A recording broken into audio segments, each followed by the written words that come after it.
Okay, so let me give you the visual. There was no ring. The ring was a circle of fighters. Oh, and if you get pushed back too far, they push you back in that bitch. Yeah. The guys fought had jeans. Watch out, why you hating? Get that pasa. I can't hear ya. I'm like, what's up? I be making bread, manos en la masa.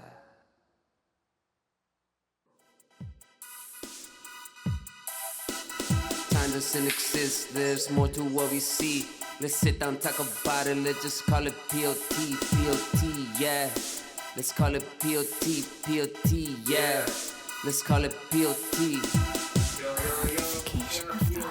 Podcast.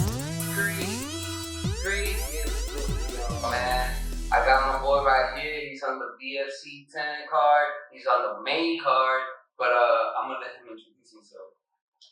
Nico Jefferson, Nico Boom Boom Jefferson. Actually, I heard that nickname in the fight game. You gotta earn your nicknames. You know what I'm saying? I spoke about this a few weeks ago. I said, man, the fight world got soft, man. You got guys that's making their debut. Well, already they have nicknames already. Before they even heard it. They get the nickname first and then they go into fight. Yeah. Nicknames already, man. And you know, you can't call yourself tap or snap if you don't have any submissions. Hey. You can't call yourself hands of stone if you don't have any knockouts. Right. Come on, man. Right. So I've noticed that a lot with some early fighters or even debut fighters and fighters who haven't even competed yet. How do you get that nickname, man? Like, I don't care what you did in the gym, like, you gotta earn that through combat.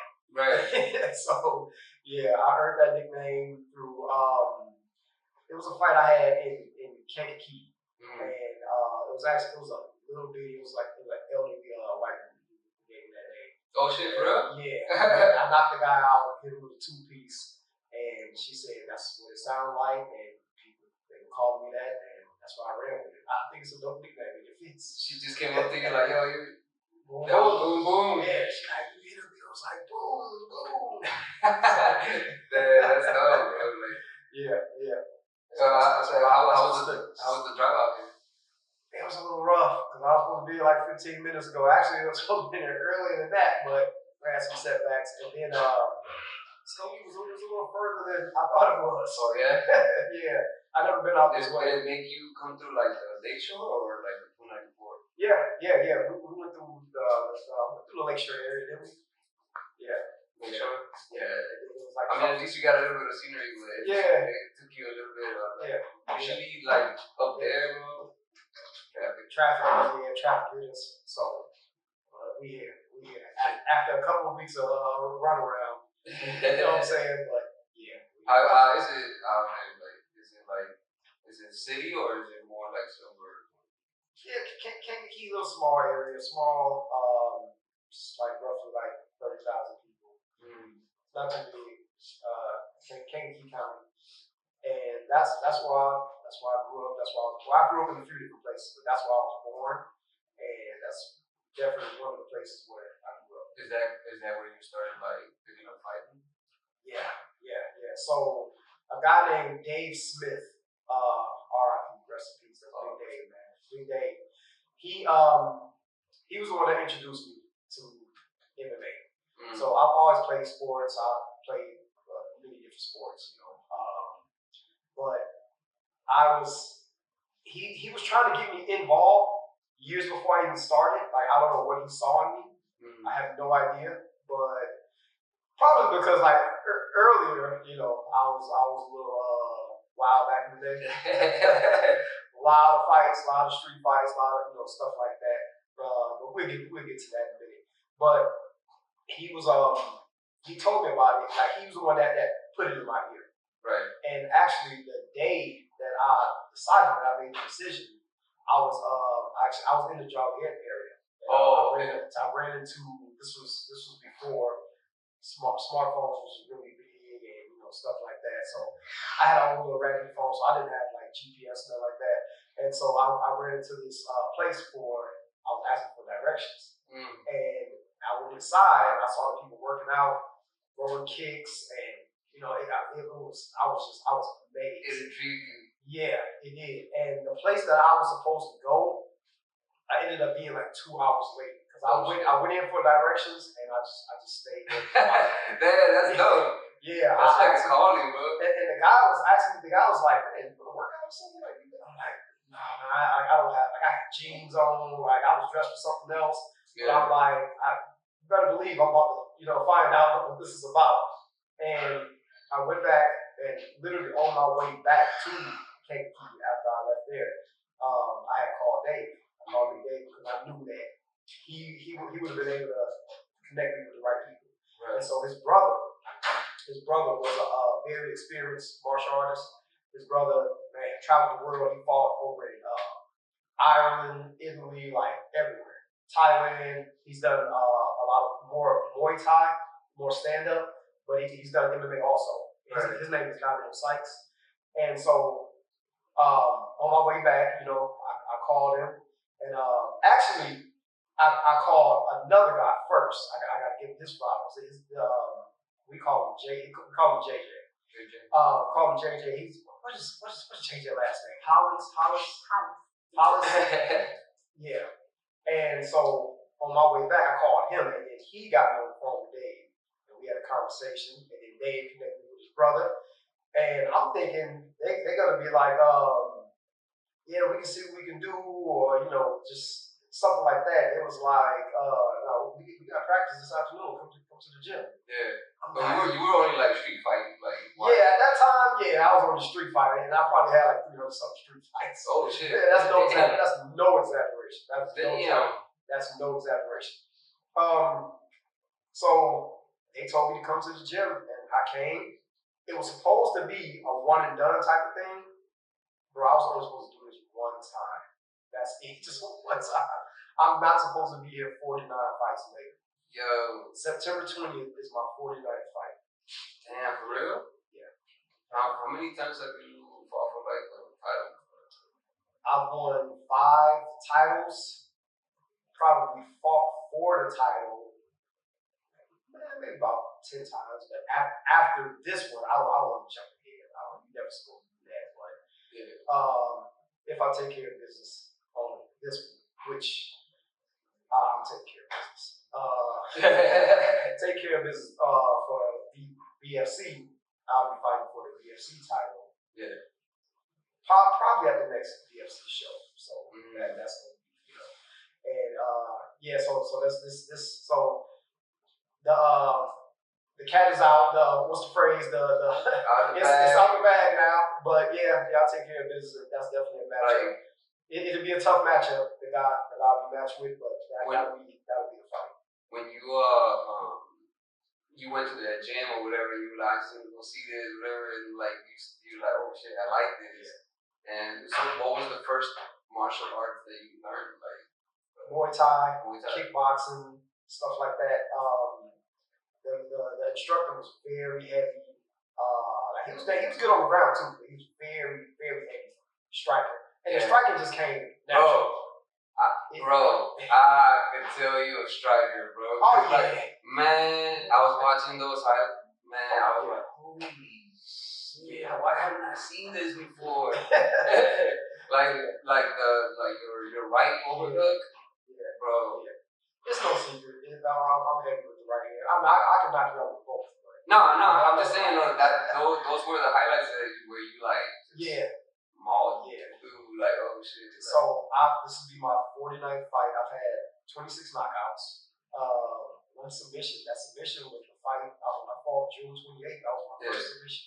So you're good on the ground too? I'm improving on the ground. I'm improving. Yeah.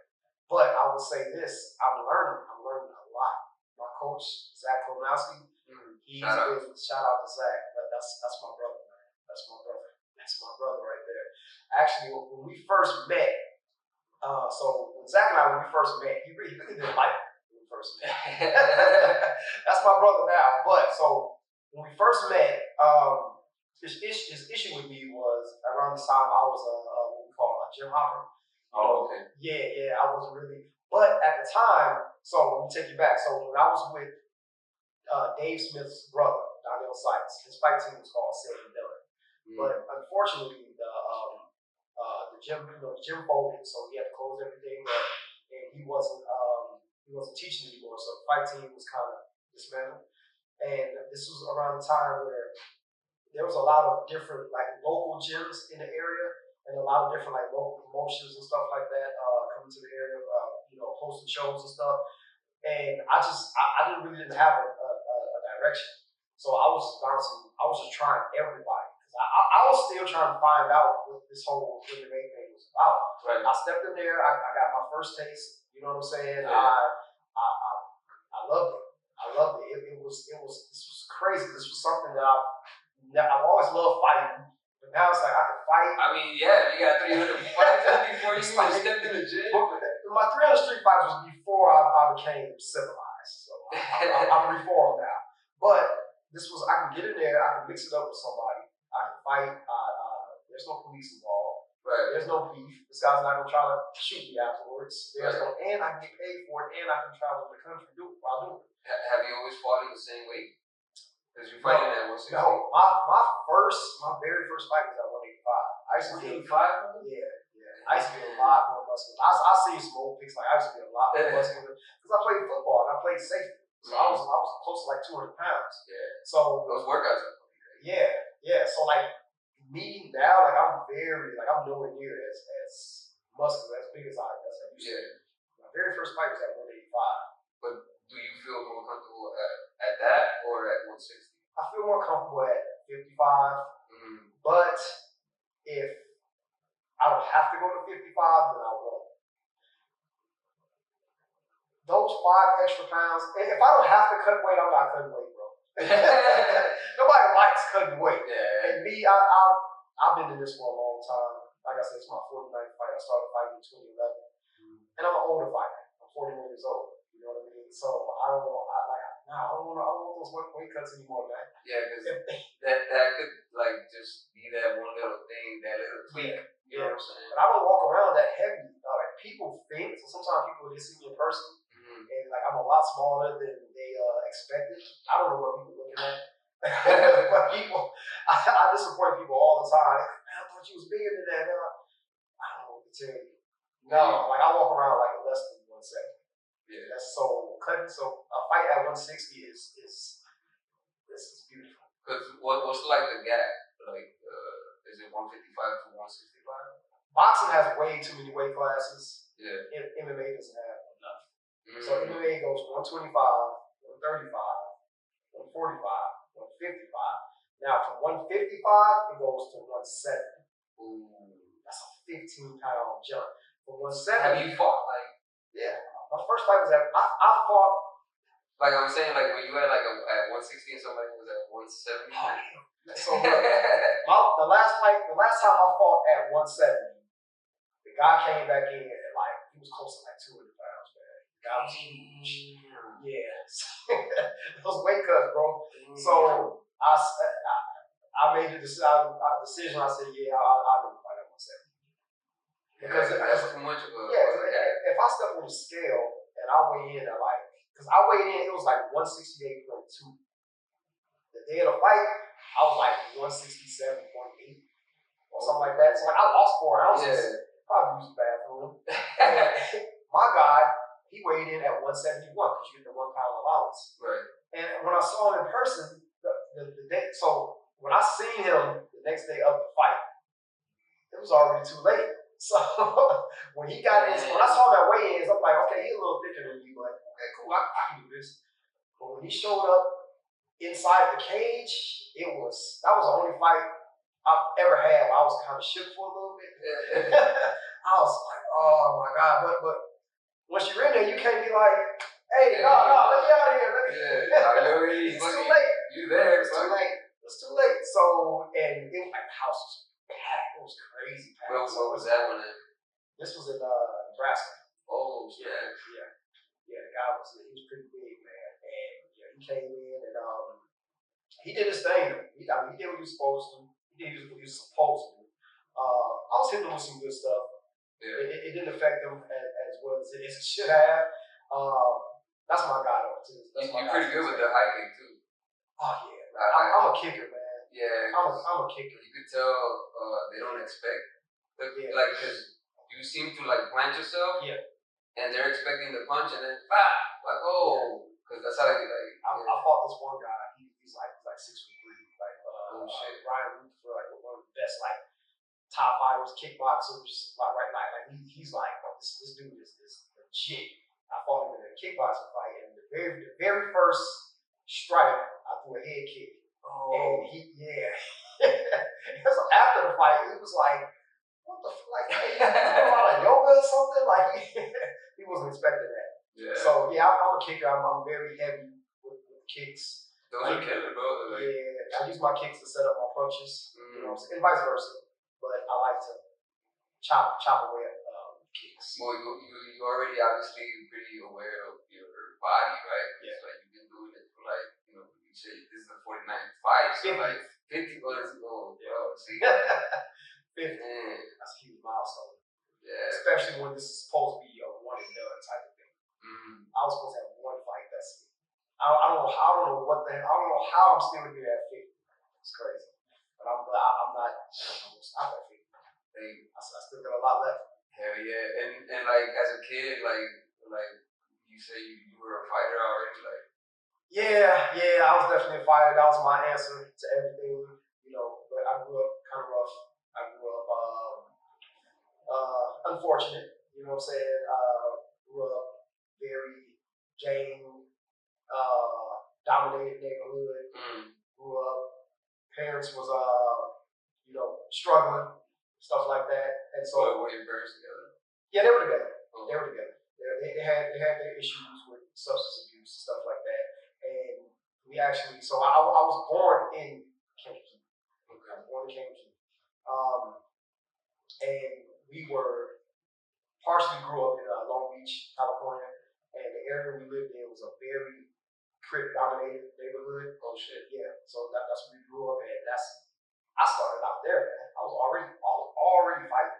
You got it, like. I was already fighting. Because in the streets, you gotta like stand your ground. Yeah. I was already. If you let anyone just like try to like run you over, that's it. And you know, and how we grew up, my older brother and I, you know, it was, we had to fend for ourselves a lot. You know what I mean? And so in the area we grew up in, like I said, it was very Crip dominated. And the people that we ran with, that's who showed us love. That's who taught us. That's who. So if I'm a kid, right, and these people they feed me, they putting clothes on my back, they taking care of me, you can't tell me that's not love. It's what, you know, right. It's the people that's providing that. Those are the people at the moment that are like keeping going. Yeah. We were, man. I'm talking walking the streets with grown men when I was like, I look at my kids now and they're so childlike. They're so kiddie. How many kids you got? I have 3. Yeah, I got me too, bro. You got 2? I got 1 daughter and 2 sons. Bro, I got a daughter and 2 boys. Yo. So my daughter's, she's the oldest, Layla. Mine too. That's crazy. That's dope. She's 17. And there's Chase, that's my middle child, and there's Makai. It was Nico also. That's my baby boy. Okay. And so when I was my middle child's age, like I was, wow, you couldn't control me. Yeah, you couldn't control me, man. Were you like a latchkey kid? I was like, you know, like you know, like you may give a kid a spanking or this, you know, some type of consequence. That didn't fly. It didn't fly with me. Like I'm still gonna sneak out the house. I'm still gonna do it. Like I'll just take this L, just take whatever you're about to give me, but I'm still gonna do what I want to do. Like I was that kid. So and my mom, my aunt, my brother, they did the best they could. They did the best they could. I did my own thing. Right. So, but I mean that's that rebel side that like led you to this world, right? Like it took a while. I had a lot of fear growing up, especially like my teenage years and stuff like that. A lot of fear because if I get into everything, like man, we'll be here like 3 hours. But like I'm very much reformed, very much, you know. So the people who know me today, right? Because we talk about this stuff all the time. I was just talking about it today. the barbershop. Her and I, we've had talks. I've had talks with different people. So the people who don't know who I was back then, every now and then I'll make a Facebook post. And the people who knew me back then, you'll see all the comments. Right. But the people today, they like I can't imagine like you doing the stuff that, you know what I'm saying, right. that you said you did or people say you did back then. Well, in life, it takes a long time to do things, right? Yeah, like, absolutely. And then especially when you're trying to deal with life itself. Mm-hmm. Life itself is fucking crazy, man. Yeah. Like, especially growing up in a bad neighborhood. Yeah. Like, I used to see, like, dope fiends just fucking, like, leaning over and walking to school. Yeah. So with me, my moment was having my daughter. That was my moment. That was like my epiphany type of moment. You know what I mean? And I think I just really needed to love something that I felt was greater than myself. And she gave me purpose. Right. You know what I mean? So I was a grown man and I couldn't read. I didn't know how to read as a grown man. I taught myself. And speaking of that, so a lot of people don't know that. So I'm a YouTuber, right? Mm-hmm. A lot of people in the fight world don't know that, but a lot of people on my YouTube side, they don't know I'm a fighter. So shit. So I've had my channel. Managed to keep them separate. Yeah, but I'm starting to combine them now. I've been combining them for about a year to change. Okay. So I went from not knowing how to read, like barely know how to read, to reading like 30, 40, 50 books a year. Oh, nice. Mostly history. I'm a historian. Okay. And my YouTube channel is History with No Chaser. Yo. Yeah, History with No Chaser. Yo, that's dope as hell, bro. History with No Chaser. I got 100,000 plus subscribers. Yeah. Me and my younger brother, he helps with the channel. He does all the production. He does so everything you see in I make mini docs. So everything you see in the video, that's all him. That's all him. I might have to check that out. Check it out, man. I do the reading, the research. I come up with a story. I send him the audio. What's like been one of the funnest episodes you've done? Oh man, probably the OJ one. OJ? Yeah, they took it down and then nah, back up. For real? Probably that. I got some very controversial stuff on there. Okay. Some very controversial stuff. But it's you'll like it, man. It's a dope channel. I love history. Yeah, because history teaches so much about who we are nowadays. Yes. I love history. And there's so much that happens today that have historical references. Right. And sometimes it can be a good thing and a bad thing. I will be honest, because I could watch a movie or something on TV and they have a historical reference, and it may bother me. I'm like, what the? Like, this happened before. I was in a room full of people, and I was tripped out over what they did. And I'm like, y'all didn't catch that? But they didn't know what the hell was going on. Right. And they thought it was funny. I'm like, yo. And I explained to them, like, this is what they did. This is what happened. Right. This is a reference towards, you know what I'm saying? So, yeah, sometimes it kind of. Like, even with when they were doing something about MLK, like, some people didn't like the fact that they showed, like, some of his stuff, like, that was going on in his personal life. Yeah. You know what I'm saying? But that's history. Yeah. Like, history is just like everything that happens, like how we got here.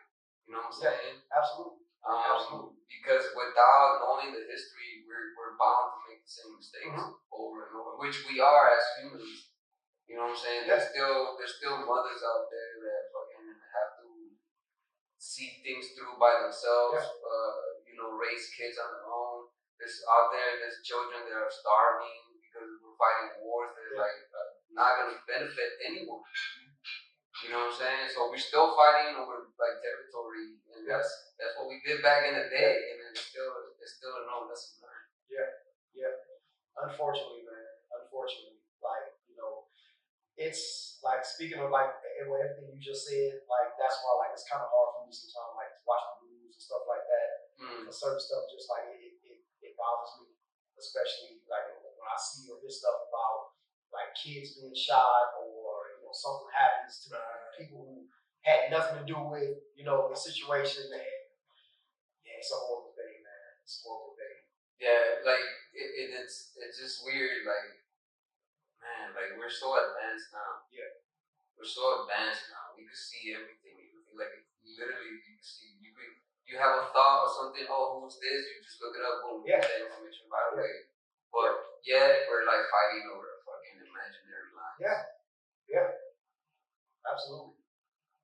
And like we're taking resources from like humans, children, women, like like also like the rights that we have in this country, right? Like people complain about, say like, okay, go somewhere else. Yeah, man, there's countries that's fucked up, man. I remember being, I was in Mexico, and this guy who was he didn't have any shoes on, he didn't have, and so he was trying to sell something, and I didn't buy it, but I gave him $10, and $10, like seeing that man tear up, and it was like over $10. Yeah. You know what I mean? And he was like you sure? Like, I'm like, yeah, you have $10. But it made me give him another $10. Oh, shit. Just off of, because I see how he felt over me giving him $10 because him and his boy, both, neither one of them, they were barefoot. He was trying to sell me something, and I gave him $10, and this man was in tears on $10. So I gave him another $10. Yeah, because that's probably food. Yeah. Like for a day or two, you know what I'm saying? Like, because one thing about Mexico right now out there is crazy. Yeah. Like, Mexico got overturned by the cartels. Like, they even run like the government. Yeah. Like, they have government positions Yeah. and stuff. And like, to be able to have the freedom that we have here, sometimes it goes unrecognized. Yeah. Absolutely. And people like you, bro, I see you as like a star, like for real, like this shit. And just hearing the story right now that you're saying, like yo, I grew up in a badass neighborhood, and you somehow made it out of there, bro. Like when you started like gathering yourself, you said it was because of your daughter and things. Like what other things were you doing as an outlet to get yourself out of like the street mindset? It was a process, just over time, because I'm like I said, just having her just made me want to clean up everything. I mean everything. Like, so there was a point in time where I truly felt like having a job was like weak. Having a job was more like somebody telling you what time to be here, when you can go on break, or I just felt like that was some weak shit. You know what I'm saying? And so I felt like I ain't working for nobody. Mm-hmm. So I thought, life would be as simple as if I want something, I can take it. Or you know what I mean? I wasn't good at trying to sell dope or anything like that. Yeah. Doing other illegal stuff, like I was cool with that at one point. You know what I'm saying? But having a baby, like I said, she gave me purpose, and I just felt like this is a life that I created. So she was a newborn, and I held her, and she looked up at me and smiled. You know what I'm saying? And it probably was just like a muscle reaction from her, but to me it was like I just melted inside. Yeah. It was like that. It is that, right? Like, yeah, we're given the gift to bring a soul from the ether. You bring a soul from the ether into this realm, and then as soon as you see their eyes, it's this love that you can't explain. Words, there's no words, man. Like I study language, and like literally, I still don't have words to be able to explain that feeling of like seeing your newborn like for the first time. Yeah. And it's even more for the mom, because they have a connection that even distance can't separate. Absolutely. So yeah, that was my turning point, man. That was my alternative. It's cliche. It's cliche as hell, but if certain things had not happened for me, I definitely would have been dead or in jail. Like there's no third option. There's no ifs, ands, and buts about it. But yeah, that would have been the outcome. Yeah, because if you make the wrong little step, Yep. like you make that little wrong, like you don't step into that gym. Mm-hmm. Oh yeah, man. Look, the preparation for a fight, there's nothing. And of course I could be biased, but there's nothing sports related as difficult as combat and preparing for a fight.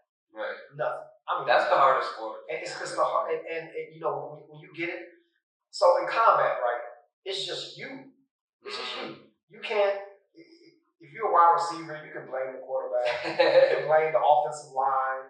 If you're, whatever sport that you're playing, you can blame other people. You can blame the refs. Right. You can't do that in combat. It's just you, bro. Yeah. It's just you. Because there's no denying the true facts. Like anyone could talk whatever they want to talk, but at the end of the day, you're gonna be in it for real. Yeah. And your skills or whatever you've been doing, that now we're gonna see. I'm gonna tell you what was. So my first one, very intimidating for me. My first fight, when I stepped inside the cage. First of all, my first fight was a very terrifying experience. When I stepped in the cage, I didn't know that somebody was gonna yell out, "Lock the cage." Oh. Yeah. Even though we're fighting, it just put a different mental. Cause like, damn, we're locked inside here, and all these people here watching. Like, this fucking door is locked. So if I wanted to get out of this door, I can't. It's locked. I have to fight my way out. I gotta get out. Yeah. That just created a different mental. It freaked me out. You know what I'm saying? And it actually took me a few fights to kind of get over that. I'm still not over the jitters. All these fights, been fighting all this time. Mike Tyson made it okay for fighters to be like, you know what? I'm afraid too. I am scared. Hey, Mike Tyson was. But especially for his size. He is by far the most ferocious fighter we've ever seen. Ever. I don't care. Combat, period. Not just boxing. Combat. Yeah. Nobody's more ferocious than Mike Tyson. He was just a bulldozer. Yeah. Man. But he came out and said, he's never had a fight where he wasn't afraid. Every fight he's ever had, he was scared. So no matter what I may say, I may say, y'all ready to see a dead body? I'm about to hurt this dude, but I am scared. I mean, you guys are putting a lot on the line. Yeah. Because nothing's really promised. No, it's not. It's a mistake. I've lost fights against guys I was way fucking better than. Against guys I was dominating. I had a fight. I was beating this guy so bad, his face you could barely even recognize. Oh shit! Dropped him several times. I don't know how this guy was still standing. Damn. He took me down. We were just on the ground. He took me down. I got back up. Now the area was sweaty, it was slick because he just took me down. I threw a head kick. I slipped. Because he's a ground guy. He gets on the ground and he ended up choking me out. That's how he won. I've lost fights against guys who didn't even belong in the same cage. So it happens.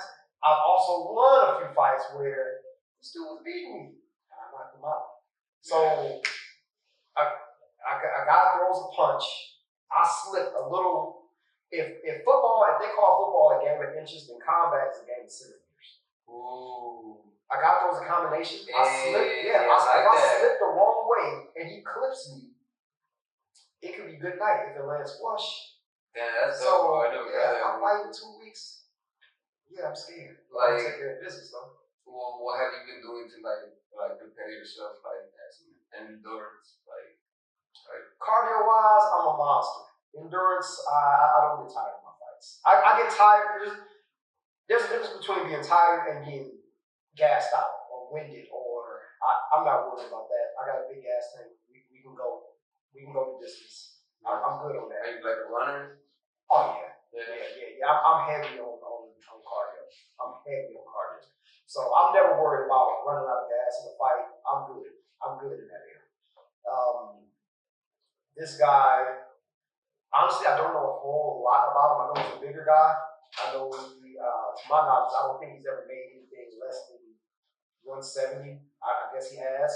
So he's a bigger guy coming down. I know what I'm capable of. I know what I can do.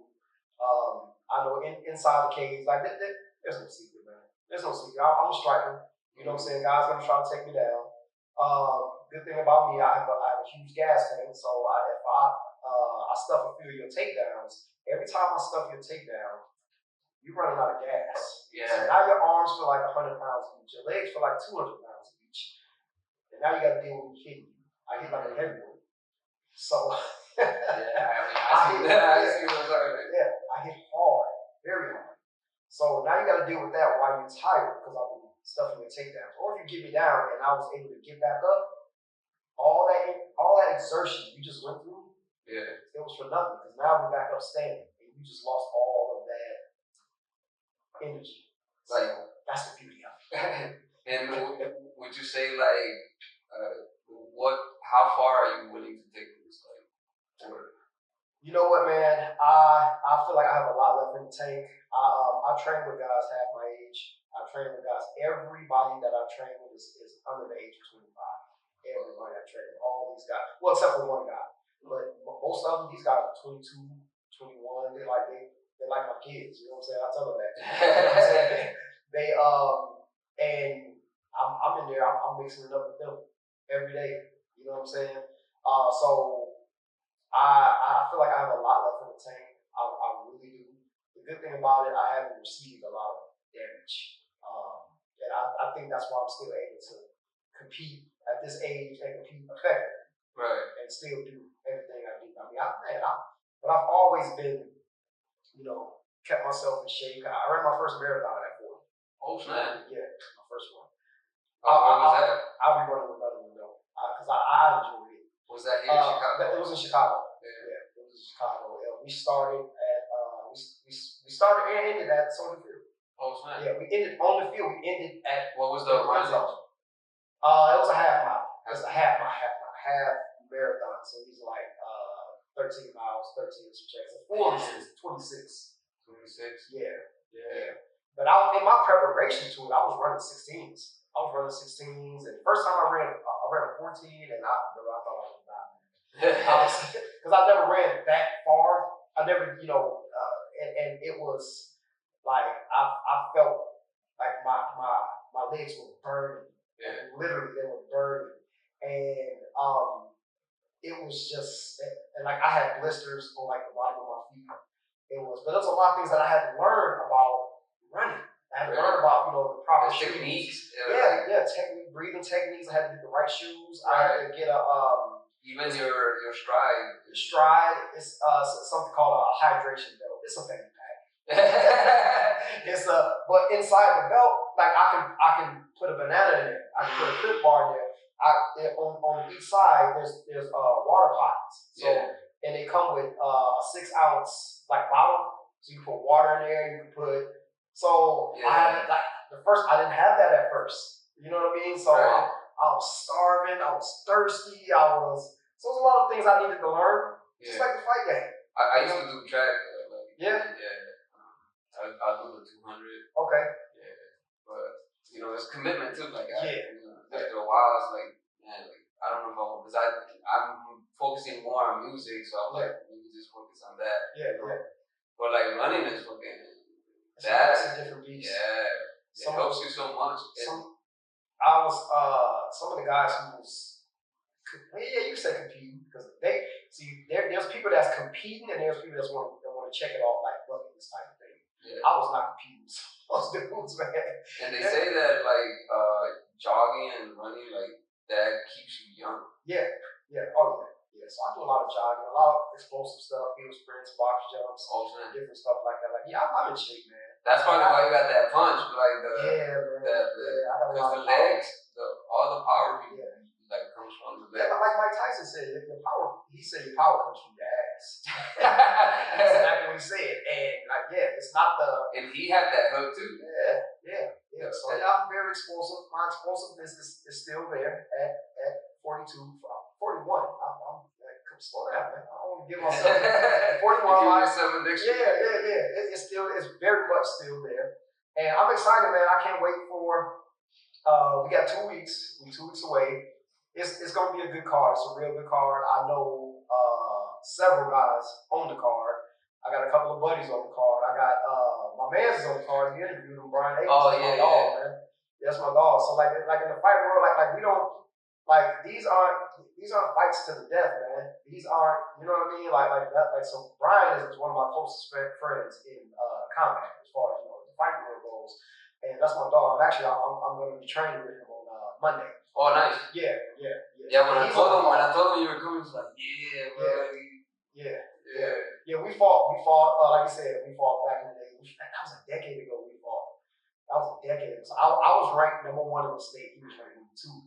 And we fought. He beat me that night, and it was a crazy night, man. It was a crazy night. But I said it was like a mini riot inside the building. Yeah, he's like people throwing chairs and getting arrested, bodies getting tossed over tables and like a movie and shit. Yeah, but I made sure that we got him out of there safe. I made sure now this is a fight. It was a 5-round title fight. He just beat me. You know what I'm saying? But that shows the honor amongst fighters and the respect inside of combat. You know what I mean? Because like it's not personal. It's not. Now there's guys who okay. So out of 49 fights that I've had, I can say there's probably about 7 guys I do not like. I would love to have a rematch. There's about 7 guys who I still want to hurt to this day. You know what I mean? But for the most part, like we don't dislike each other. We don't. We understand it's an art. It's a sport, and there's a lot of honor, just a lot of respect there.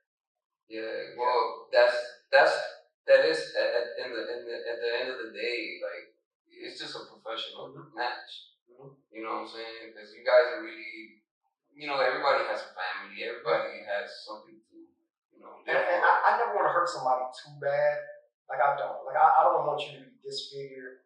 I don't want your kids looking at you and your nose on the side of your face.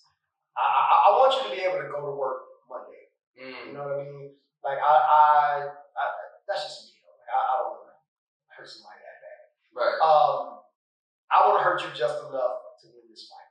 You know what I mean? That's the sport. Yeah. And like most of the time, like bro, we get in there and fight, and sometimes like we kick it afterwards. Sometimes there's like an after party or something going on. Most of the time we do. Yeah. We do. We still and it's good. We add each other on Facebook.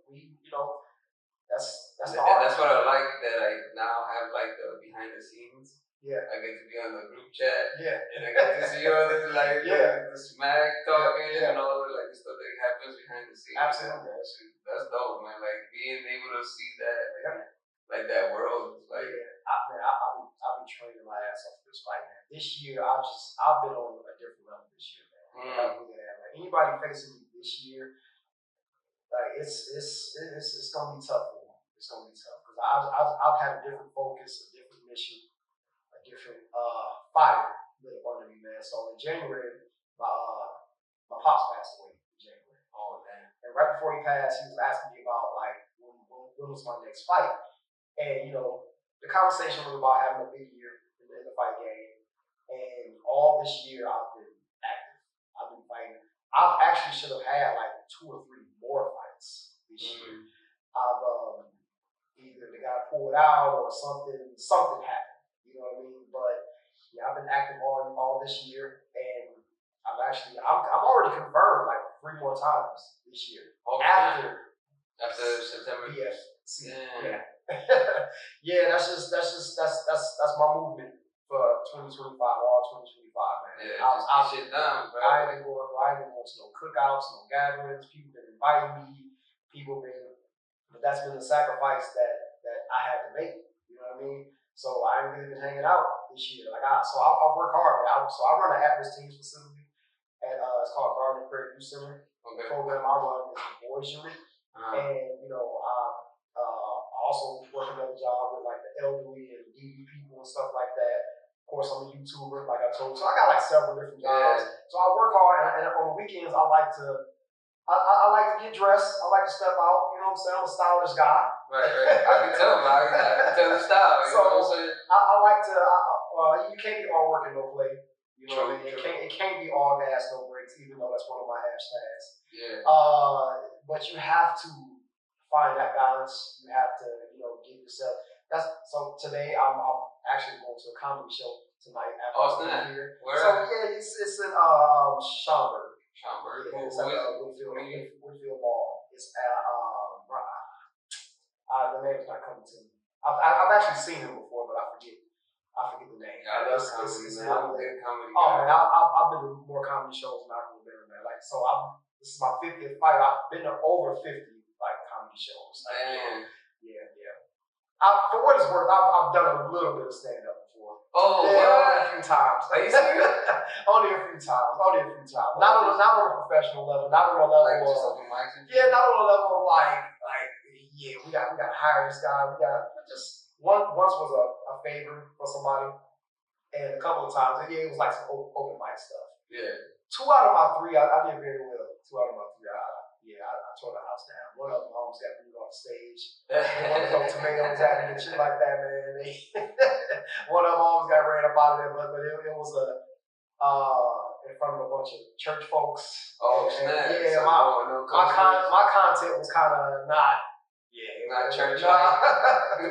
So, but yeah, I love comedy. And so this year, it's been all work, man. It's been all work. I've been very focused, very motivated, and I'm definitely going to continue my big year. So yeah, because it's always good to like stay busy.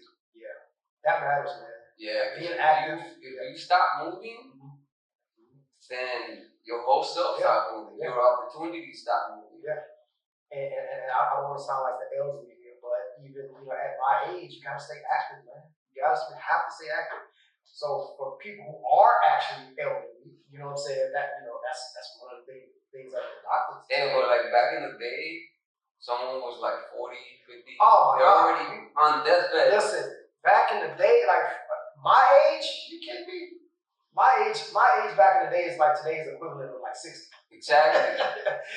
you go to again, I'm a historian, you know what I'm saying? So you go to, like these dudes were like, they had like the balding hairstyle, and they were old as fuck at 40. Yeah. It's like, man, it's crazy. They definitely wasn't athletes at 40. And nowadays it's different, right? It's totally different. This era is, we're definitely, but we gotta pay homage to the people before us. Because due to the mistakes they made and technology and our research and everything that that we know of today, people are looking better at an older age. People are still, I'm still an athlete, man. Right. But that's the thing too. Like nowadays, like you could be a certain age and still be going. Yeah. Like I said, almost everybody I train with is young enough to be my son. I'm doing the same stuff they do. Right. So it's a beautiful thing, man. And I'm gonna keep going. I have no idea what people always ask me, like, man, how many you got left, or when you gonna retire, or when you. I don't have an answer for that. I really don't. I've done damn near any song. I'm really about to age myself, man. Like I fought in pre-sanction days where guys were. Oh shit. Where you can come to a show and be part of the show. I showed up to an organization called. The show was called Fire Extreme in Kankakee, and somebody fell off the car, and I went as a spectator, and they like, you wanna fight tonight? I said, hell yeah, I wanna fight. It's like, well, go get some shorts and go get, you know what I'm saying? Man, back in the unsanctioned day, man, guys were fighting with jeans. That's all the first the first UFC thing. Yeah, crazy, man. No rules, unlimited time. Look, man, I had a fight roll. It was a backyard, not backyard, back roll. It was in Indiana. It was bikers, nothing but bikers. Bro, I thought I was gonna lose my life. Yo. I'm dead serious, bro. So the ring were the bikers. The ring was the bikers. What? Okay, so let me give you the visual. There was no ring. The ring was a circle of bikers. Oh, and if you shit. get pushed back too far, they push you back in that bitch. Damn. Yeah. The guy had jeans on, had a damn chain connected from the pockets to the jeans on. He didn't have a mouthpiece in. He had a big wad of tobacco. That was his mouthpiece. Went out there, fought a dude, I got paid $200. Oh, shit. Yep. $200. I fought, man. That's like some movie shit. Yeah. Like that. You remember that movie, Bloodsport? Yeah. I've had a lot of like weird fights. It was an organization called Cutthroat. And the promotion is called Babes and Brawls. Oh, so shit. I fought in a strip club. It was at Atlanta Strip Club. And we back there, we warming up, chicks coming by, making a booty clap. Like you warming up, you know what I'm saying? Like we fought in the strip club. That's good. Inside the strip club, wow, everything was going on. Literally everything was going on. Yeah, they put a cage inside the strip club, man. Damn. So yeah, I fought in some wild things places. Changed nowadays. Yeah. The sanction area is much better, man. Because I have fights where I probably fought on a Thursday, fought again Friday. Oh shit. Fought again like that Tuesday. So it was a show. They're still around. Like nowadays, does it take you more to recover? Well, it's sanctioned now, yeah, but it's also sanctioned because you can't fight within 14 days now. So if you fight, it has to be 14 days in between. But back then, guys would get knocked out on a Tuesday, fighting again Friday. So like in 1 week, I had fought like 7 to 8 times in a week, man. So I fought at the strip club event. I fought on some weird back roll type of stuff. It was a lot of money though. It was like some type of tournament. I fought in, and that was some wild stuff. Cause like the rules was like different, like you could stomp people and some shit. Then like I fought again on like a Sunday, and I fought again. So it's a show called United Combat, and they're still around by the way, but they do things different. And they would have shows on like weird like Tuesdays and like during the week. Right. So I gotta go to work tomorrow. Yeah. So I had weeks where I fought more times in a week than sometimes people were fighting a year. Damn. But I already said that. Okay. Yeah, go ahead. Yeah, that unsanctioned era, that was something else, man. But yeah, man, that's just crazy. Like yeah, man.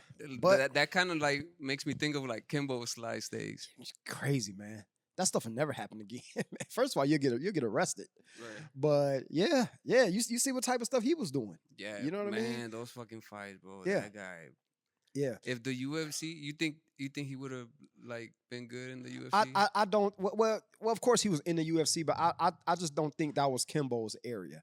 I think Kimbo was way out of place for the UFC because I mean he couldn't kick. His kicks were trash. Right. He really couldn't wrestle. He was just a brawler, right? I think Kimbo was made for. Now it's big. The bare knuckle fighting. Oh, that stuff is big. Imagine Kimbo doing that. Oh man, you know what I'm saying? So, no submissions. No submissions. No just takedowns. No kicks. Just no kicks. No nothing. No knees. Just boom, boom, boom. Like just going at it. Straight hands. Just straight hands. He would kill. He would kill. Yeah. I just think he was in the wrong era. Know what I'm saying? He was before his time. Yeah. Because if he could have fought bare knuckle, he would have been. Like if you know about like street fighting and shit like that. He was one of the guys you knew about. You had to know about. Yeah, that bare knuckle stuff, man. That I've been offered bare knuckle bouts, but I don't know. I don't know if I can do it, man. First of all, I'm a kicker. I like to kick, so I get in that and I can't throw my kicks, man. I'm out of place. Yeah. So and it's more damage, right? Yeah, and it's more cuts like, too. They cut you. You could get cut up. Like they cut you up, man. I've had some slap fight offers, man. I can't do that. Slap no, I can't do that. You can't slap me, bro. No, that's too disrespectful. You can't. Man. That's disrespectful, man. Like Charlie Murphy said, like man, they used to slap somebody and somebody had to die. They had a gunfight. It's to the death. It was a duel after that. Hell yeah. But stand there with my hands behind my back and allow you to slap me. I don't mind getting hit. But you gotta earn your You gotta earn it. I'm not gonna just stay there. Nah, I can't do that. I can't do that, man. But getting hit comes with the game. You know what I'm saying? I go into every fight expecting to be hit. So I get hit, it's not like oh man, this dude just hit me. No, I'm expecting you to hit me. If I don't get hit, then it's cool. I fight in 2 weeks. I am expecting to be hit. Yeah. But I'm also expecting to take care of business, man. Shout out to BFC, man. Shout out to Darius. You know what I'm saying? Who even first, gave me the opportunity. Because like I didn't really know anything about BFC, and to be honest, you know what I'm saying, he really a guy named Orel Fisher. I used to train with Orel. We competed. We actually fought back in the day. We had got a draw. It was Nice. Yeah, it was a kickboxing fight. He was the one that connected me to Darius. Okay. So yeah. So you know what I'm saying, and there's not a lot of brothers, who got fight organizations and stuff like that. So I definitely want to see him succeed and see his show take off. And so to be a part of helping it grow and building it up, that's big, man. I mean, just the fact that he brought me in, like like I did an interview, one of his fighters, and he's like, "Yo, that interview was dope, man. Yeah. Like, how would you like to talk to my fighters?" I'm like, "I'll be down." That's dope. I like meeting people that like get shit done. Yeah. You know Absolutely. what I'm saying? Like that's why I admire you, bro, because you're getting shit done. Mhm. You know what I'm saying? Mhm. And like obviously I never met you, but like now I like you giving me the whole story, bro. Like that's even more like Yeah. because it takes a lot to get shit done. Yeah, man. Life sometimes won't fucking want you to do those things. And this, man, the fight game is it's such a beautiful sport, man. To step in there to train and prepare for a fight, right? You step in there and you get your hand raised. We sacrifice so much, man, so much. Like I said, gatherings and people inviting you out. Like you got to get that up. You got to get that up, man. There's no partying, there's no kicking it, there's no hanging out, there's no. You have to stay focused. You have to stay disciplined. And so when your sacrifices, when they pay off, it's like, man, nothing sweeter, man. Yeah. You get in there and it's like all that training I've done, it paid off. But there's no accomplishing without sacrifice. Absolutely.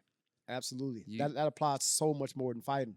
Yeah. You know what I'm saying? But just being in martial arts, like it helped me develop so much character and so much understanding. Would you say martial arts helped your personal life? Oh, absolutely. So even during COVID, right? I was about to be done, and my boy, my brother, my man, Zach Klonowski, my coach. We used to train at a gym called Genesis Martial Arts that was in Kankakee. And we lost the gym during COVID. I was kind of left in a place where I didn't really know what to do as far as martial arts goes. And during COVID, everything like shut down. So like nobody was competing, nobody was you know what I'm saying? That's another thing. So I may be 41, but I'm really 39 because nobody was really doing nothing for like 2 years. Nobody was really doing nothing for like 2 years. You mean like you saved MMA, as far as MMA goes. Right. Nobody was really competing like that. 'Cause people couldn't run shows. The UFC did, but they couldn't really a lot of stuff. And they were still getting like a lot of stuff was on hold. So Zach, we had a long conversation, and I told him, man, start the gym up, start it up. So now he has a phenomenal gym, man. The gym is so dope. So we started off in his friend and business partner Carrie Roberts in her living room, and we were just training in there. Like we were just literally training in her living room at her house. Oh shit. Yeah.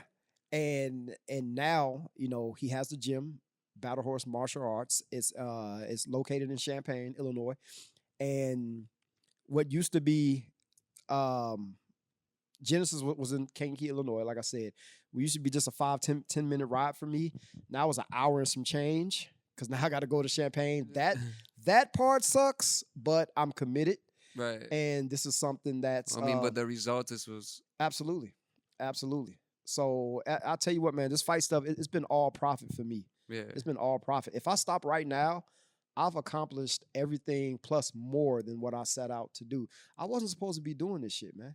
So you know what I'm saying? It's crazy that it was just that one day, right? Yes. It's all profit. Are you like a big like God believer, or do you believe in like energy, like? Yes and no, but that's a different conversation. Okay. But I'm gonna say yeah for right now, for the due to the interest of time. And you know, it's opened up. Martial arts has opened up so many doors for me. I've been able to connect with people that I would have never been able to connect with. I've been able to build friendships with people. My boy Zach, that's one of my closest friends on this planet.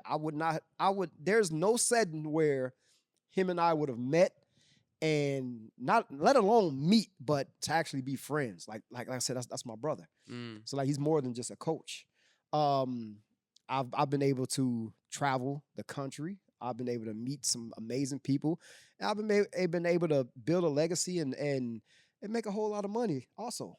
Right. So, and to think from coming from not knowing anything about martial arts, just a one-time thing, just something I was just trying out. I just wanted to do the workouts because I didn't really want to compete. I just wanted to do the workouts. Right. But everything just kind of, graduated from one thing to the next.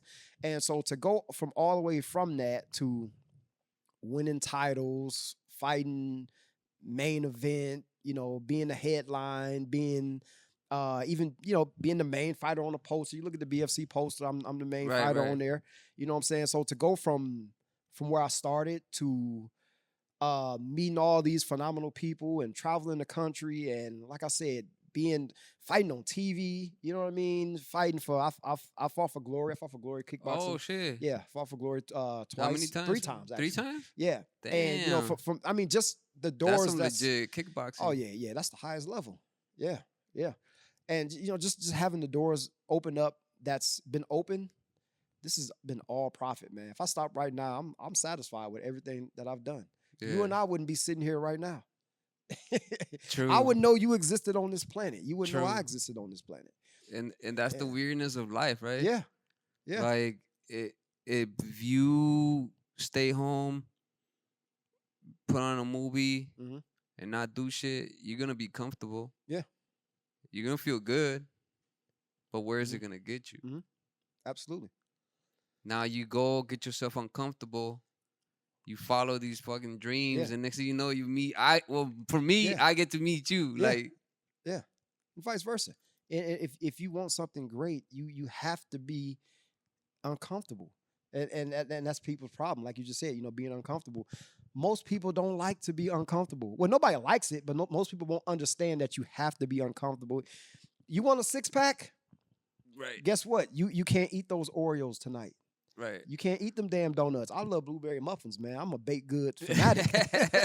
You can't, there's certain things you can't do. You have to be uncomfortable. You know what I'm saying? You have to earn that. Training for a fight, there's a lot of, bro, I get out of the bed all the time and I'm like, I don't feel like doing this shit today, man. All the time. So people think that I enjoy this so much that, I just live in the gym. Well, I do live in the gym, but they think that every workout and everything I do that, I'm just like, bro, no, I would much rather be in the bed, eating some blueberry muffins, binge watching Netflix, whatever. Right. And with some cheeks in my hand. Hey, of course, that's all the time. I would much rather do that every day. Yeah, but then what happens? Yeah. But you know what? You lose the blessings, you lose the gains. Everything that I just mentioned. In the bed, cheeks in my left hand, muffins in my right hand, binge watching Netflix, watching TV, laid up. That's all comfortable. Yeah. I'm very comfortable. Right. You know what I'm saying?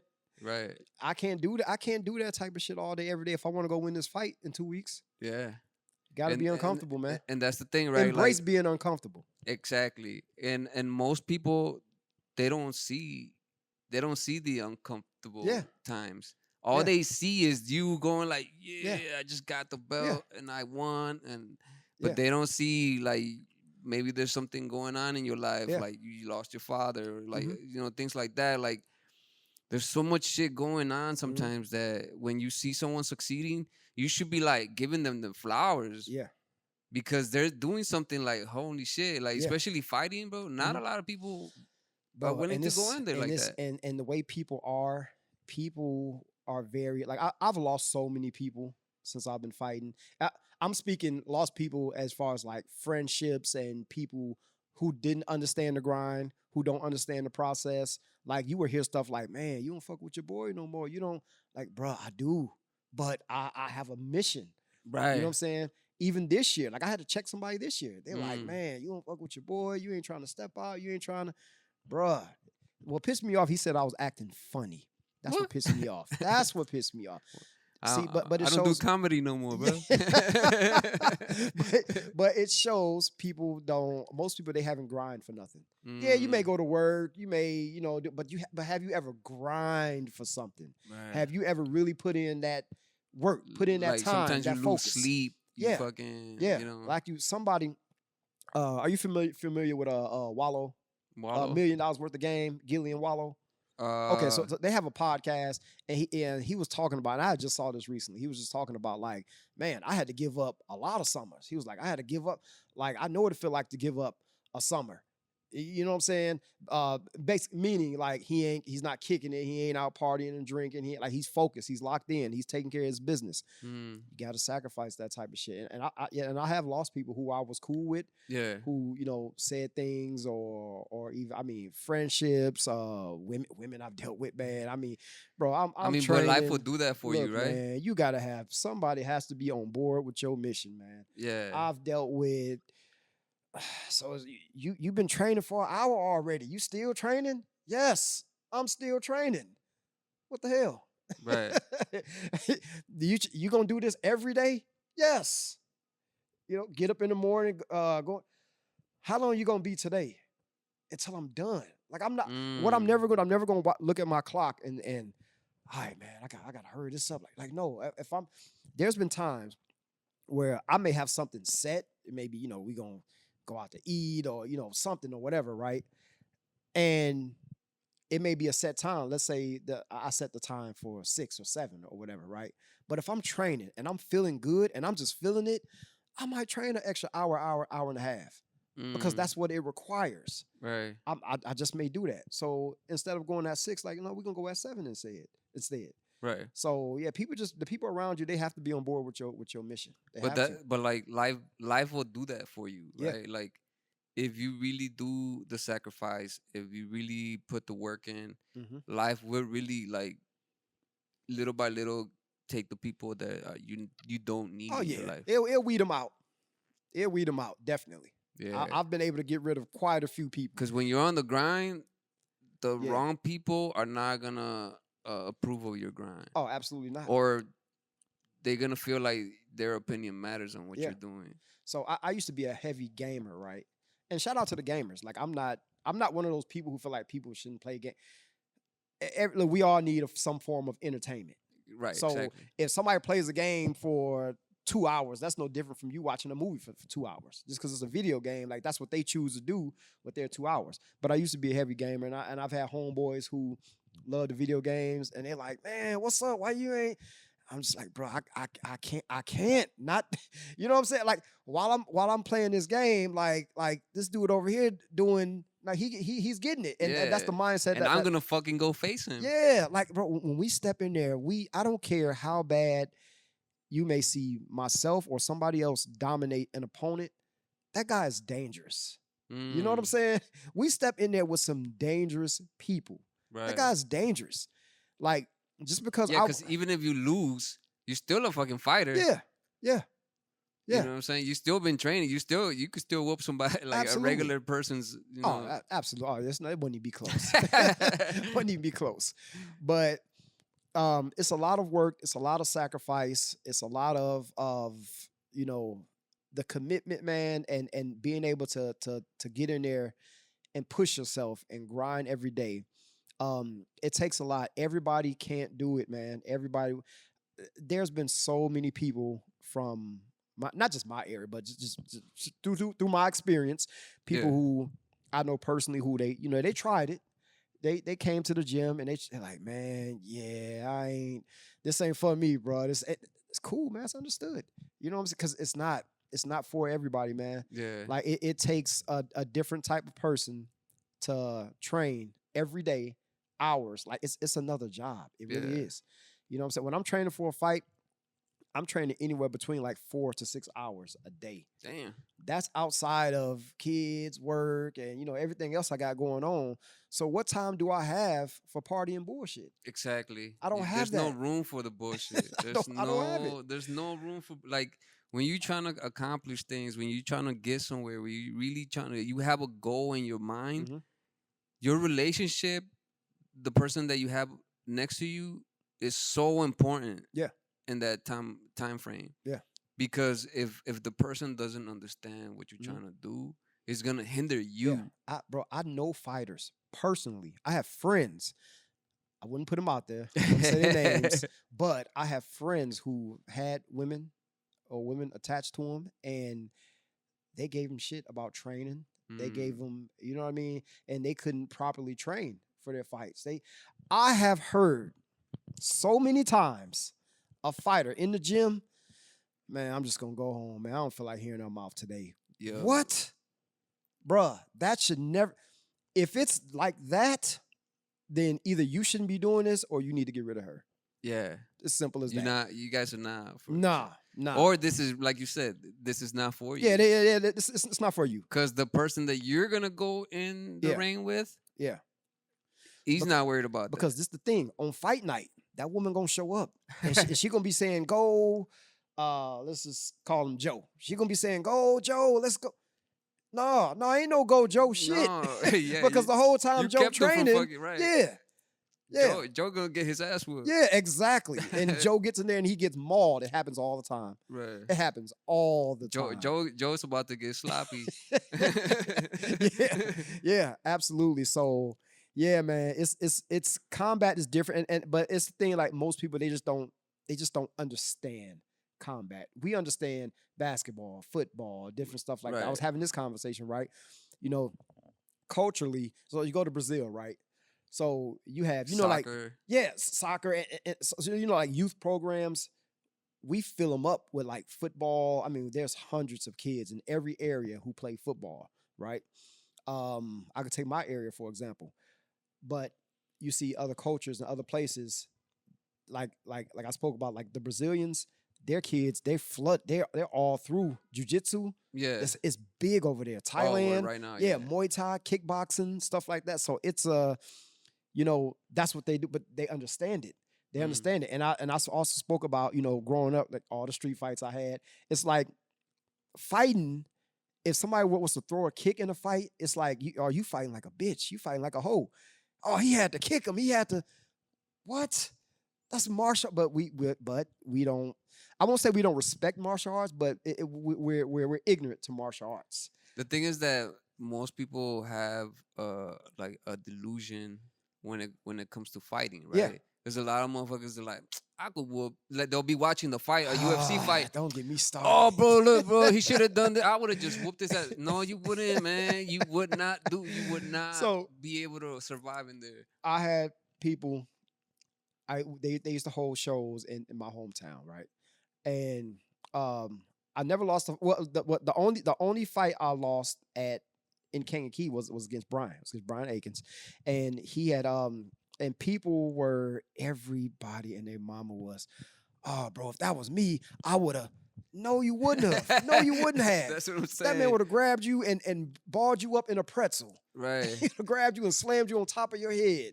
Oh, right. Man, when he grabbed you in the third round, what you needed to do, shut up. Yeah. What you need to do is leave me the fuck alone. First, exactly. But people do that, So I'll sell tickets, and there will be people who come to the fight, and they'll see somebody get dominated, and they will have the nerve to ask me like, bro, man, them dudes who fought in that third fight, yeah, I know I get him.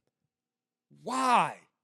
That's a martial artist. That's a guy who trained every day. You're not getting off the couch and whooping him. It's not. It's not happening.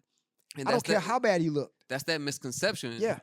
You know what I'm saying? Because like, that's why people don't respect it, because like they think they could do it. Yeah. And it's like, if you get into a street fight with someone like you, then you're gonna respect martial arts. Yeah. And see, first of all, I tell them like, bro, like you don't understand how fast you would get tired. You don't have the gas tank to fight him. Even if you had the skills, right? First of all, you don't. But let's say you did. You don't have the gas tank to fight him. You're gonna be tired. 2 minutes less in than there 2 is minutes. a lot. You're gonna be you're gonna run out of gas. Yeah. You know what I mean? It's and martial arts is the comparison, you know, like I said, culturally, if you kick in a fight, they say you fight like a hoe, you fight like a bitch. If you grab somebody and slam them, no, stand them up. And growing up, they would split us up. No, ain't no grab. No, y'all box. Right. Why? We're fighting. Right. So people have this misconception where they would think that, okay, let me put it to you like this. You remember when Floyd and Conor fought the boxing match, right? Right. So people would say stuff like, man, you get Floyd 6 months of training, he'd be a UFC champ. No, he wouldn't, bro. No, he wouldn't. What you don't understand is, okay, nobody's gonna sit there and trade with him. Hands. You know, they're just gonna take his ass down. Bro, kicks, there's guys who their legs, their shins, every time they kick you, it feels like a bat hitting you. There's people who broke their arms. I've like just guy blocking up. shit? Yeah, I've won a fight off a guy he kept blocking my kicks. And you get your arm broke from just blocking kicks. So it's not like a video game where you block my kick and you're good now. Right, and then it like you get your health Yeah, back. no. if you stand in the pocket and you're content with just, you got to keep blocking my roundhouses, they're gonna add up. Yeah, you know what I mean? bro, They're gonna add up. So, and what I would explain to people, I said, you know, Floyd, first of all, he doesn't have the legs to. I don't mean the conditioning as far as cardio or anything like that. Floyd legs hasn't been kicked. Conor started. They're not conditioned for that. Absolutely. 2 leg kicks of Conor fighting Floyd. Floyd is done. So his mobility is affected. Now he got to block his roundhouses and stuff like that. If Conor takes him down, Floyd will never get back up. Yeah. You'll never get back up. And Floyd doesn't even have that much power. He's just the best technique. Floyd's not a fucking wrestler. So people will say, well, right. Conor's not either. Bro, what you don't understand. Okay, everyone knows I'm a striker. I like to stand and bang. Yeah. Bro, if I take somebody down who doesn't know anything about wrestling or jiu-jitsu, I will look phenomenal. I will look like a 10th degree black belt. Are you kidding me? I do it in the gym. Like, if I take somebody down who's not high level, and especially somebody who don't know what they're doing, bro, you would never get back up. I would keep you on the ground and I would just beat you up. Right. But that's the stuff people don't understand. People don't understand how, like I said, there's guys whose shins are so hard. Like, it's literally like somebody took a bat and just swung it at you. Imagine somebody keep constantly hitting you with a bat over and over again, even though you're blocking. Right, that's what you're dealing with when you're dealing with these kicks. You're still taking damage. Yeah, and there's a lot of force behind these kicks. Yeah. Knees, that's a different. Bro, boxers grab boxers. So what makes you think a grappler can't grab a boxer? When boxers grab boxers, and that's all they do too. Floyd grabs you the whole fight. The whole fight, Floyd gonna grab you. Speaking of which, who you got on the Canelo and Crawford? I got. My heart says Bud. My heart says Crawford, Terrence Crawford. But it's hard to bet against Canelo, man. It's hard to bet against Canelo, man. I think split decision, Crawford, in a very narrow decision. But I will say this, where Canelo has the advantage is, I think he can hurt Bud, but I don't think Bud can hurt Canelo. I don't think he can hurt him. I know what you're saying. Yeah. The power difference. Yeah. But Canelo can hurt Bud. But Crawford has, like, he could change stance. He can move, beautiful footwork. I think he can outbox Canelo. But Canelo can hurt you, man. Yeah. He's fucking like, and Canelo, he's gonna move forward. He's gonna press forward. He's gonna press. He's just like a little not Mike Tyson, but like, I get what you're saying. Yeah. He's rarely will you back him up. Like, Bud's he's gonna have to be moving. He's gonna have to be, you know what I'm saying? So it's weird. So it's like somebody pointed a gun at me. I gotta say Canelo's gonna win the fight. If you point a gun at me and say you got to pick one right now, Canelo. But who I want to win, I want Bud to win. I'm excited for the fight. Yeah, I think this is gonna be a good one. Yeah, I'm excited for the fight. Like, I can't wait. It might go to the distance. I think it will. If it don't go to the distance, I think it's gonna be a body shot. Yeah, if it don't go to the distance, I don't see. If it doesn't go to the distance, I think that's a Canelo victory. Yeah, I think it's gonna be. He's gonna hook, body shot, boom. Yeah. I think that's. That's gonna be an exciting fight, man. I'm so excited for that. September is Are you a better fight month? I used to be, not anymore. Not anymore. I used to be. I used to gamble a lot. What changed? What changed my? It was the 08. It was the Patriots and the Giants Super Bowl when the Giants beat the Patriots. Yeah, that was my last time betting because my mindset, the way I was thinking. How much you bet? I ain't giving up. I'm not giving up this money, man. It was a few thousand, and I'm just like, I'm not giving this up. But you shouldn't be thinking like that. If you're gonna bet, then you gotta honor your bet. Right. Honor your bet. So the way I was thinking, I don't need to be betting.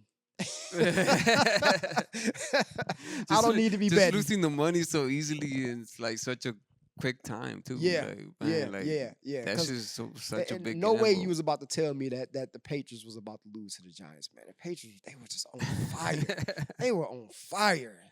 And that's pretty much what you guys do too, right? You guys are gambling when you're in the ring. Oh, very much. Very much. It's a gamble. Very much, man. And like I said, the slightest mistake, you can lose the fight. Just the slightest little mistake, you can lose the fight. So like people don't understand how sometimes perfect you have to be to win a fight. Everything has to be like on point, man. Everything.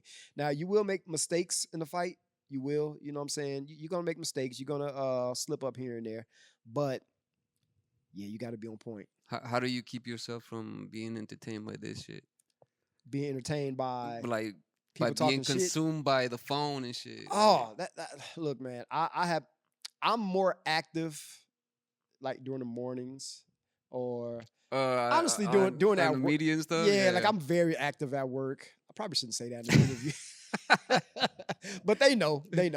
They already know. I'm very active when I'm at work because it kills time. Right. But I get my work done. See, that's the thing. And see, when you can produce the work of multiple people, you can get away with a little bit. Right. So I'm very good at what I do. But outside of that, it doesn't distract me as much. It doesn't distract me. I remember I got into it with this one guy. I had a couple of fights that were like back and forth. That was like heavy on social media. Me and the guy was like talking a lot of shit. And somebody made a comment. They said I'm focusing too much on, being on Facebook and talking, whatever. Right. Like, dude, it takes 20 seconds to make a post. What are you talking about? I'm not there the whole fucking day. And shit. I'm hitting the heavy bag right now. Wow. You know what I'm saying? I mean, it is needed to do promotion and shit like that. You have to. But like these motherfucking things are time consuming. Yeah. Man. Yeah, they're made for us to fucking just touch it. Like sometimes I'll be like, man, I gotta do something. Yeah. And I just go look for whatever I was gonna look. Next thing you know, I'm like 2 hours in. Yeah, like, you got to put that shit down. And shit. You got to put that shit down, man. Just as a fighter, as see when it's not martial arts training, it helps me because for one, I need my music. I can't work out without music. I'm one of those people. If I go to the gym and my headphones isn't charged or anything, I'll come back. Like I have to have my music, bro. So while I'm jogging or doing whatever, like I said, hitting the heavy bag, I gotta have my phone. Gotta have my phone. But when I'm in the gym, when I'm martial arts, like nah, you know what I'm saying? Now I need my phone to be available, for emergencies, or like I said, I run a at-risk teens facility, right. And so people may call for me or have questions or even my kids, you know what I'm saying? My daughter bugs me a lot. So for that reason, but outside of that, like, nah, I'm locked in.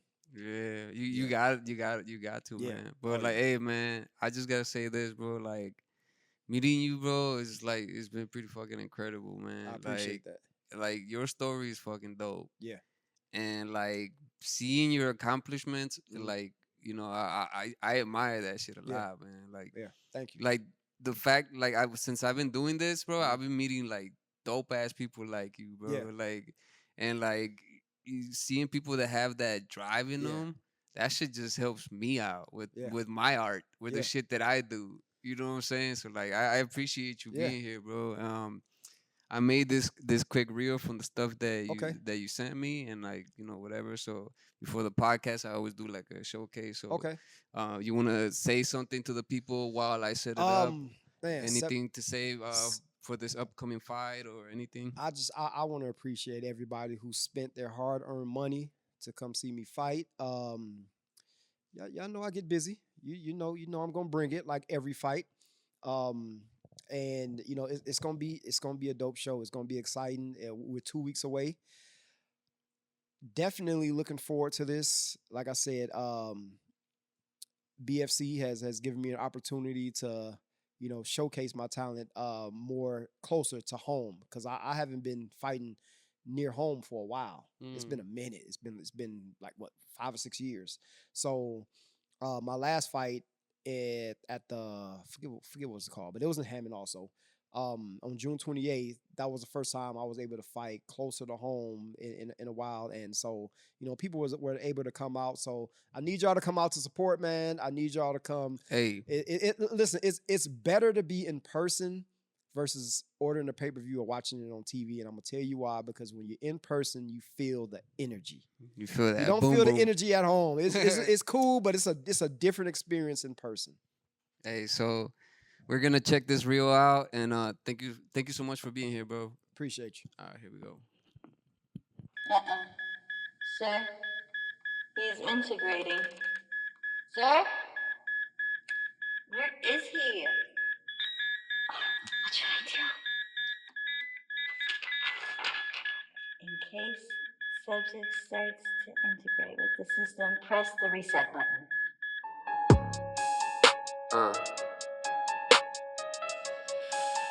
Come on. Yeah. And pop that bottle open. Fuck that blunt up, you know what I'm saying? Hey, mira, look, watch out. Why you hating? Get that, pasa. I can't hear ya. I'm like, what's up? I be getting bread. Manos en la masa. You know every damn day I be smoking ganja. I just come a plug up. He be like, I gotcha. Me and her tryna decide tequila or vodka. Told her no matter what, I'ma hit it proper. And even through the masks, I see imposters. They don't wanna smoke, but they act like rastas. Talking way too much, I just get my laugh on. They ain't saying nothing, they still got the cap on. Esa cinturita yo no tengo prisa. I know what she want cuando ella me llama. They could try and copy mami, pero no se la rifan. Don't care who you conjure up, they don't got this mind. I'm like, hey, mira, watch out. Why you hating? Get it, pasa. I can't hear ya. I'm like, what's up? I be making bread, manos en la masa. I got a lot of energy, y no se me acaba. Hustle like I'm hungry, y no tengo pan. She likes it when I run my fingers, 2 neck kisses and I start her engine. It's contagious and I got the symptoms. Roll 5 rounds and now we're binging. Shaking on the cake, now I wanna taste. Put it in my face, you know what I crave. I be a little sugar, yo no digo nada. Tu mejor amigo, pero en tu cama. Pico despacito con mi lengua, baila. Pulling all nighters, yes, you're right. Chata o banda, liquor or highness. We could go hours, no se me canta. Hey, mira, look, watch out. Why you hating? Get it, pasa. I can't hear ya. I'm like, what's up? I be making bread, manos en la masa.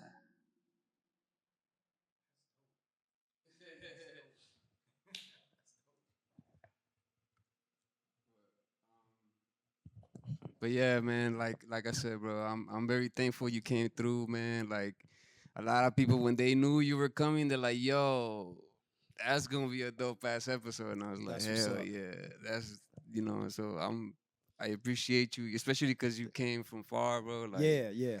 But before every podcast, like I always do a freestyle. You know, I don't know if you rap or not. If you do, Nah, I ain't got those skills. Man. So I'm a fan though. So I'm gonna do this freestyle, and this is how we're gonna end the podcast. Okay. And again, bro, thank you so much, man. So here we go. All right. Yeah. Shout out to Beast Mode, BFC 10, September 20. Yeah. Check it out. Let's go. Oh, yeah, yo, better watch out for the overhand right. If not, then it's up to you, that's night. See you later, fella, cause you about to see this motherfucking tell us. Hey, I got the hella fucking skills. My boy about to fucking go and drill. And then he gonna knock you the fuck out. Cause that's how this all about. Yeah, BFC 10 coming through. Yo, you know what's up, we do. My boy came through the lake shore. And then he was like, yo, for sure. Came by, now we over here and like later on he's gonna be saying bye. And then he's gonna go and fucking try. And then he's gonna go and fucking slide through the motherfucking ring. And then he's gonna knock them out and give them a ring in the ear. Do this shit cause they see the fear. This is the motherfucking year. Thank you for coming through. Thank y'all for being right there.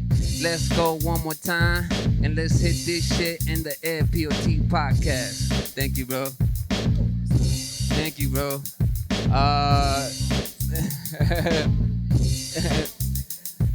Thank you so much for being here, man. I really appreciate it, bro. Like, you know what I'm saying? Like hearing your story, man. I feel honored that you actually say yeah and that you're here and like.